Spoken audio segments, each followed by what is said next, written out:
Ça dépend du niveau de la personne, c'est tout ça. Tout le problème qu'on a aujourd'hui, c'est ça, c'est que des, des gens qui te donnent le niveau, il n'y en a pas. Tu comprends? Les gens, ils prennent des médicaments qu'ils ont dans le stock et ils donnent aux gens. Comme ça, prends ça, prends ça. Et ils n'ont pas des ordonnances, des analyses pour savoir où il est le bonhomme. Tu comprends? Maintenant, pour le lien du travail, il disait au mal, c'est-à-dire quand il disait est-ce qu'il faut travailler ou il faut étudier 24 heures sur 24. Alors, Rabbi Nathan, il a dit comme ça, si maintenant tu étudies comme quelqu'un que maintenant on lui a dit voilà, il y a un trésor, le roi il a ouvert son trésor pour quelques heures, tu viens, tu prends ce que tu veux. Alors, il dit, tu viens, tu remplis des sacs de pierres précieuses, de diamants et tout, et au milieu, à un moment, tu as un petit creux, tu sors un morceau de pain de ta poche, tu le mets dans ta bouche, tu continues à ramasser des diamants, etc. Si maintenant, quand tu étudies, c'est comme ça que tu étudies, alors tu étudies toute la journée. Mais sinon, non. À Ouman, il y avait plusieurs groupes de gens. Alors, Shmuel Horowitz, il raconte dans son livre, il aimait Shmuel, puisqu'il a passé 3 ans à Ouman.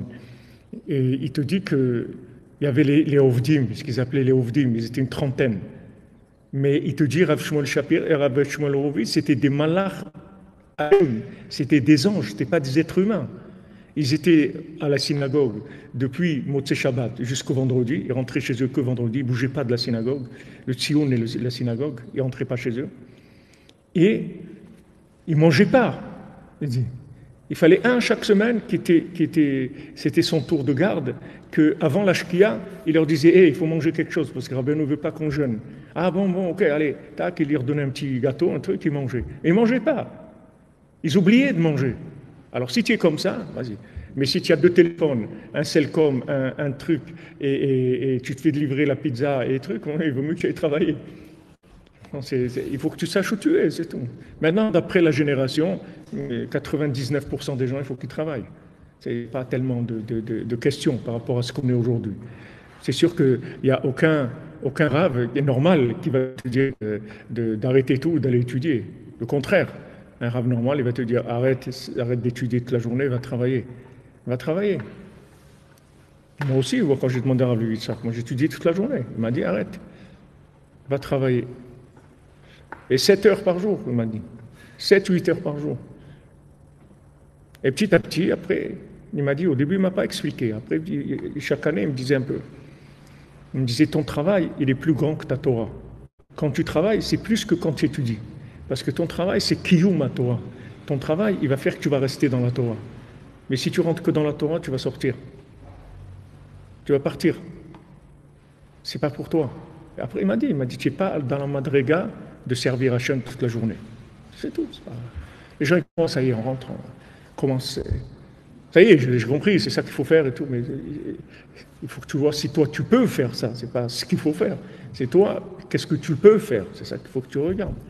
Des gens qui partent après complètement en cacahuète dans leur vie. Ils déraillent complètement parce qu'ils sont dans un niveau de lumière qu'ils ne sont pas capables de gérer du tout. Alors c'est sûr que des histoires comme Rav Shmuel Isaac et tout, qu'on raconte ça, c'est par rapport à eux, c'est pas nous. Il n'y a personne qui doit faire ça. Il n'y a personne qui doit faire ça. Ce n'est pas des conseils pour les gens d'aujourd'hui. Seulement on parle parce que c'est des gens, c'est des malachim, c'était des gens qui étaient à un niveau très très élevé. Et Rabbi Nathan aussi. Rabbi Nathan, tu ne vas pas lui dire de travailler. Tu as un corps et une âme.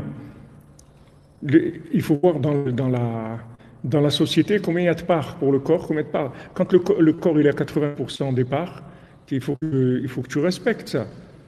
L'âme, elle a 20%. Il faut que tu respectes. Donc, tu as le droit à 20%, c'est tout, d'âme. 80%, c'est pour le corps. Maintenant, quand tu vas commencer à travailler, ça va commencer à baisser petit à petit. C'est-à-dire, l'âme, elle va prendre le dessus sur le corps. Et après, tu vas arriver où tu vas voir que, comme je vous ai dit, tu fais rien. Ça vient vers toi. Tu n'as pas besoin de changer. Ce n'est pas toi qui dois initier ce changement. Ce changement, il se fait automatiquement par la progression. Si maintenant tu travailles vraiment, quand tu as du temps, tu pries, tu étudies tout le temps, dès que tu as un peu de temps, tu étudies, tu pries, tu vas voir le corps, il va reculer petit à petit. L'imagination, elle va reculer. Ça n'a rien à voir avec la parnassa et tout. La parnassa, c'est autre chose. C'est-à-dire tu peux avoir parnassa en travaillant 2 heures par semaine et tu peux ne pas avoir parnassa en travaillant 10 heures par jour. Ça n'a rien à voir avec la parnassa. C'est juste ton endroit dans le olam. C'est pour ça qu'Hachem il a fait le Mishkan. Pourquoi il a dit le Mishkan? Maintenant, tu as Matan Torah. Qu'est-ce que tu veux le Mishkan? Il y a Matan Torah, vous avez craché sur la Torah, vous ne vouliez pas la Torah. Maintenant, je vais faire un Mishkan. Eh oui. Sur le Mishkan, Shachanti Betocham. Qu'est-ce que c'est le Mishkan? C'est les 39 travaux. Comme Adam Arishon, quand il a dit maintenant tu vas manger le pain à la sueur de ton front. C'est pas qu'il a voulu lui faire du mal, c'est que maintenant il ne peut pas comprendre le message autrement. Il a changé de longueur d'onde, c'est tout. C'est une autre façon de communiquer.